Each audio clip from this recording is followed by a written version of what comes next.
Okay. Tell me, Joe, where does the name Turner come from?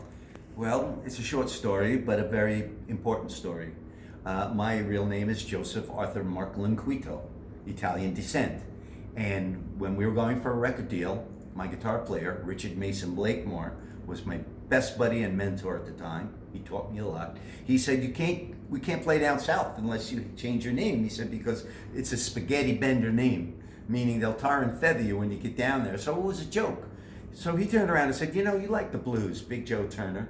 He said, I got a cousin named Johnny Lynn Payne. He said, you could be Joe Lynn Turner.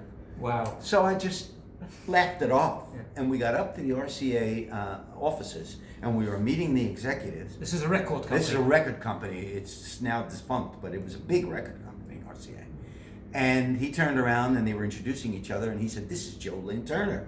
And they went, what a great name. So it stuck. But more importantly, I think, is that my friend died in a tragic car accident at 31 years old. He's the guy that gave you the name. Who gave me the name, Yeah. who also died with his, tragically, with his fiancée from Brazil named Liviana. So I named my daughter Liviana, because my wife was pregnant at the time with my daughter, after her. And I kept the name Joe Lynn Turner in honor of Richard Mason Blakemore.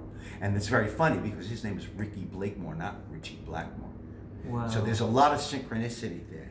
And every album you give him a dedication. Every album, CD, I always give Ricky credit because, he still lives within me. You know, he taught me writing, he taught me how to play certain guitar parts, all this stuff.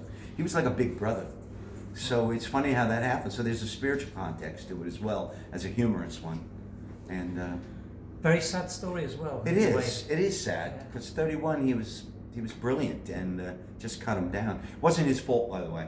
An older man on medication fell asleep at the wheel and jumped the divider and crashed into him oncoming. So what are the chances of that? Yeah, surviving that, very difficult. Yeah, very difficult. So he's always in my heart and soul. So thanks for asking. Yeah.